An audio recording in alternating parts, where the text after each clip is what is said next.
Hola, ¿cómo están? Bienvenidos de vuelta. En un video previo ya vimos el funcionamiento completo de la glándula tiroides. Ahora lo que vamos a ver es una patología muy específica en estas perlas clínicas del nódulo tiroideo. Entonces, los nódulos tiroideos son pequeñas lesiones dentro de la glándula tiroidea que radiológicamente nosotros podemos distinguir del parénquima normal de esta glándula. Es decir, hay algún tejido que está ahí adentro que no es igual al tradicional que tenemos en la glándula tiroides. Cuando tenemos este tipo de lesiones en nuestra glándula tiroides, el objetivo médico debe ser diferenciar entre aquellos que son malignos y aquellos que son benignos. De la misma manera, aquellos que afectan la función tiroidea y aquellos que no la afectan. Más o menos el 10% de todas las lesiones nodulares tiroideas tienen un riesgo significativo de ser malignas. Un 5% de los mismos pueden causar síntomas compresivos y algunos pueden causar disfunción tiroidea, más o menos también un 5%. Esto significa que el 90% de los nódulos tiroideos son benignos, es decir, nunca van a malignizar, y 95% son asintomáticos, es decir, casi ninguno va a dar manifestaciones físicas en este paciente que los esté padeciendo. Ahora, en los que sí dan las manifestaciones, ¿cuáles son los síntomas que va a sentir la persona que tiene el nódulo?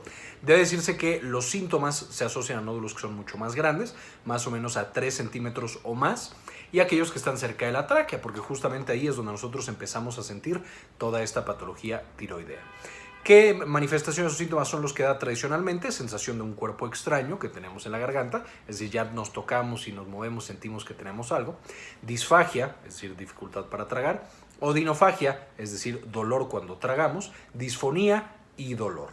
Entonces, todo esto son las manifestaciones clásicas de estos nódulos tiroideos, aunque, repitiendo una vez más, el 95% son asintomáticos y se mantienen asintomáticos en toda la vida que tengamos este nódulo, ya sea que sean benignos o malignos. Entonces, ¿cómo es que nosotros damos el diagnóstico con estos nódulos, ya sea que el paciente esté sintomático o asintomático? Primero que nada es la exploración de la glándula tiroides. Sabemos que la exploración se hace desde atrás con ambas manos, tocando el cartílago y tocando, por supuesto, también los bordes para determinar el tamaño y la composición de la glándula tiroides. Aquí podemos, los médicos, el 70% de los nódulos logran ser detectados y nos puede dar algunos datos de malignidad. Por ejemplo, si tenemos un nódulo que está muy firme o pétreo, justo como si fuera hueso, como la barbilla, lo tocamos, está muy duro. Si está adosado a tejidos profundos, esto también son datos de que es altamente posible que sea maligno. Y por último, un nódulo que está creciendo rápidamente, es decir, lo evaluamos en diferentes ocasiones y muy rápido está creciendo, también nos da una alta probabilidad de malignidad. En segundo lugar, una vez que ya lo detectamos mediante la exploración, ahora viene el perfil tiroideo, es decir, necesitamos determinar si ese nódulo está afectando la función tiroidea o la función tiroidea está intacta. Más o menos el 5% de los nódulos pueden ser hiperfuncionantes, el resto de nuevo no afectan función tiroidea tampoco.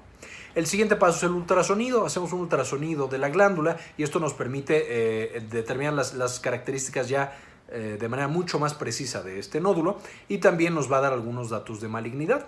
Por ejemplo, si es de una composición sólida, si tiene hipoecogenicidad, márgenes irregulares y la presencia de microcalcificaciones dentro del interior de la lesión, todo esto nos sugiere de nuevo que este es potencialmente maligno y por lo tanto que recomendamos una biopsia por aspirado. Ahora, una vez que tengo la biopsia por aspiración, esta nos proporciona el diagnóstico definitivo. El reporte de resultados de la biopsia, es decir, una vez que tomamos con la aguja y aspiramos un poco de la lesión, vamos a hacerle el análisis o se estadifica a través del sistema de Bethesda 2017. Y este nos reporta 6 categorías diferentes posibles para esa lesión. La categoría 1 es diagnóstico insuficiente o no diagnóstico, en el cual no tuvimos suficiente muestra o a lo mejor tomamos una parte que era solo calcificación, solo fibrosis o glándula tiroides normal y entonces nos da de nuevo esta categoría 1 que es insuficiente, no podemos llegar al diagnóstico. La categoría 2 se define como benigno, es decir, no hay riesgo o vamos a ver que el riesgo es muy bajo de que se malignice esa lesión. Después nos saltamos a la categoría 5, que esta es sospechoso de malignidad, y categoría 6, que es un nódulo maligno, es decir, es un cáncer de tiroides. Y después tenemos la categoría 3 y 4, que por supuesto son las intermedias. Estas comprenden entre el 20 y el 30% de todas las biopsias tomadas de la glándula tiroides y se reporta como indeterminada.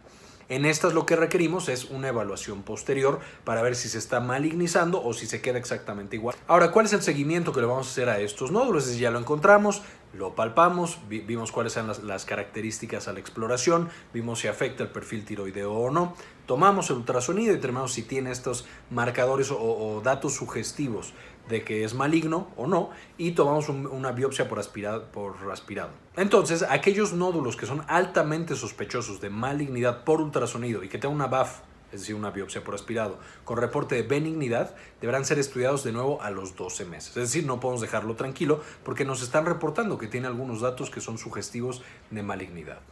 Los nódulos que por ultrasonido y biopsia sean benignos deben ser estudiados de nuevo a los 24 meses, es decir, 2 años después, porque el riesgo de malignización es mucho menor.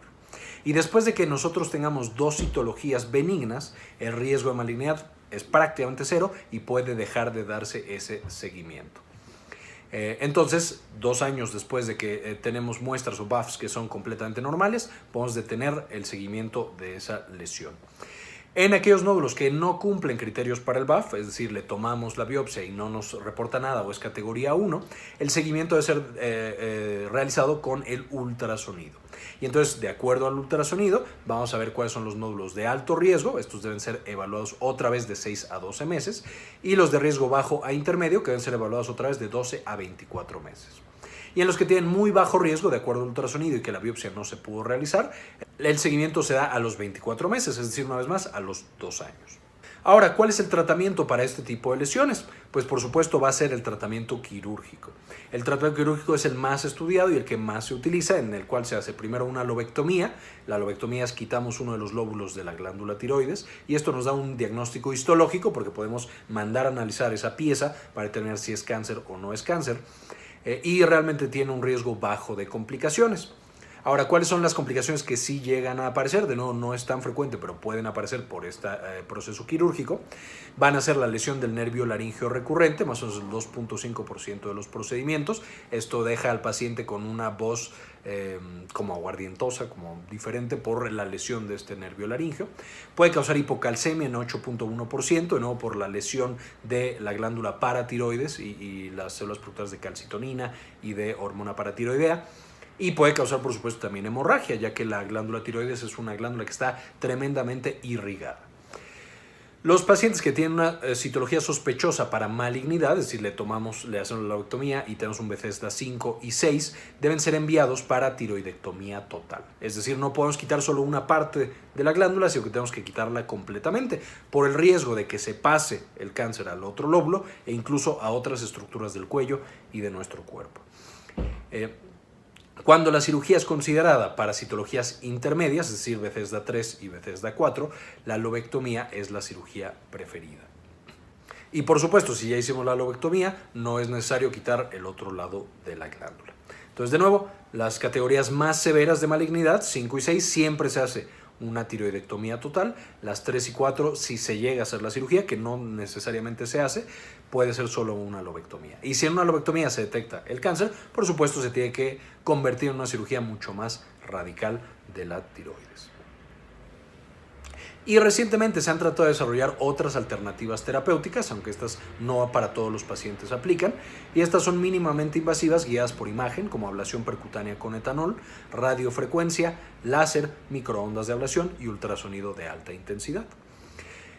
Por supuesto, es ideal hacer el diagnóstico temprano. Una vez que nosotros detectamos este lóbulo que a lo mejor tenga un Bethesda 5 y 6, si lo quitamos a tiempo y hacemos la cirugía apropiada para el cáncer de tiroides, podemos llegar a encontrar y a curar completamente esta malignidad, mientras que si no lo hacemos, puede propagarse y dar rápidamente metástasis. Ahora, el diagnóstico molecular también ha ido ganando terreno. Todavía no se utiliza tanto, pero se ha visto que mutaciones muy puntuales pueden llevar a un riesgo incrementado de tener cáncer de tiroides comparado con un nódulo benigno. Por ejemplo, estas mutaciones en la vía de la MAP quinasa, que se encarga de proliferación celular y diferenciación, ha sido especialmente importante, en la cual la mutación del gen BRAF o V600E se encuentra en el 40% de los cánceres papilares de tiroides, el 33% de los poco diferenciados y el 45% de los anaplásicos. Y las mutaciones en los genes de la familia RAS, también muy implicada en la proliferación y la diferenciación celular, se han encontrado en el 13% de los cánceres papilares de tiroides y 40-50% de los foliculares y 20-40% de los adenomas foliculares benignos. Entonces, de nuevo, estos genes pueden indicarnos en algunos pacientes que tienen un riesgo elevado de desarrollar tumoraciones tiroideas benignas, en el caso, por ejemplo, de este RAS, o malignas, en el caso de las mutaciones MAP quinasa, especialmente la mutación de BRAF. Y muy bien, espero que esta pequeña revisión de cómo se manejan los nódulos tiroideos les sirva bastante. Por supuesto, el experto en encargarse de todo esto es el endocrinólogo y siempre habrá que consultarlo como médicos de primer contacto al endocrinólogo para ver este tipo de patologías y darle la mejor atención a nuestros pacientes.